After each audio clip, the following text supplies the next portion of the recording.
Hello everybody, this is Tim from Mainly Muscle Cars along with cameraman Ken, and today we are at Evergreen Speedway to take a look at our 1970 King Cobra.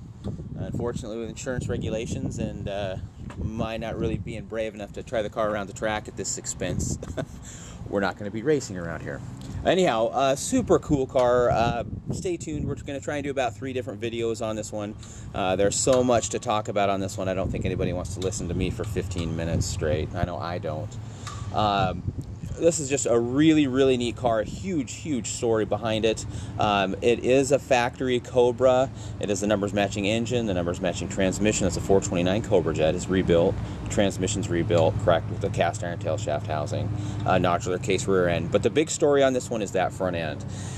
From all the different work we have done, and we've spent hundreds of hours on research on the front end of this one. Special thanks go out to Dr. John Kraft, Steve Daniele, Greg Moore of Budmore fame. Anyhow, what we've been able to come up with this one, as well as we have some documentation too going back to the 70s, that this is the original nose that Ford made for wind tunnel testing. This was to be the competition for the Superbird and the Daytona. It was a replacement for the Talladega.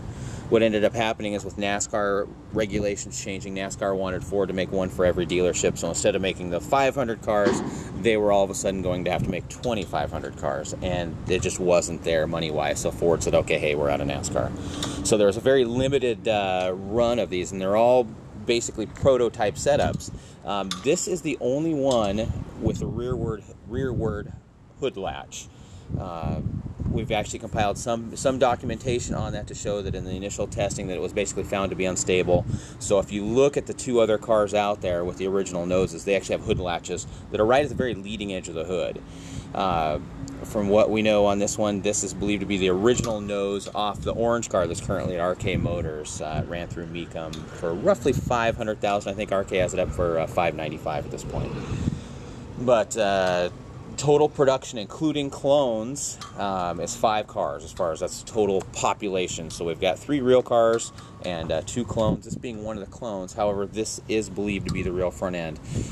We know that from the fact that this has chop gun construction rather than the glass mat that Steve Daniele made when he restored the orange car, because he actually had to find this front end. The owner wouldn't sell it, so he actually negotiated to use this front end for a mold. So pretty cool setup to have here.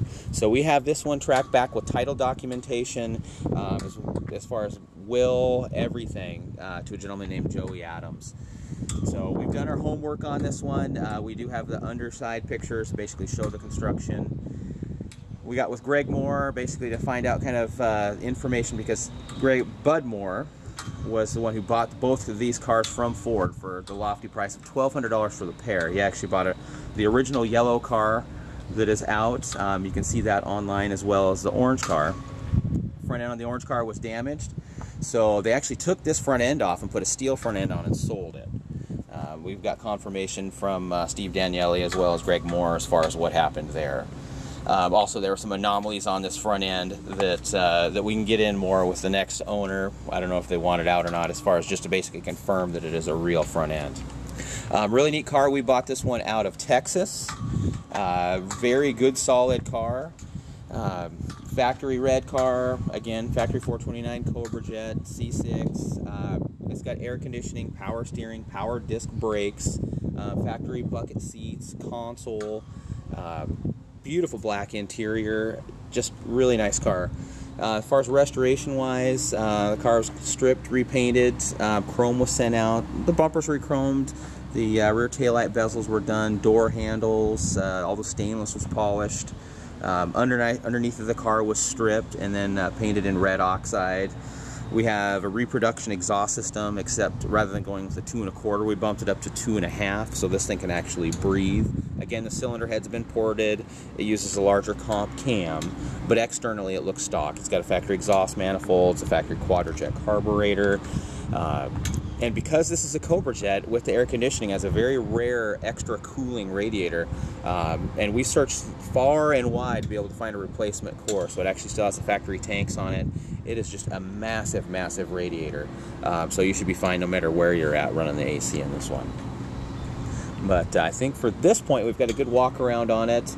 I think our next one we'll go ahead and do a video as far as the just a good running driving video. So stay tuned.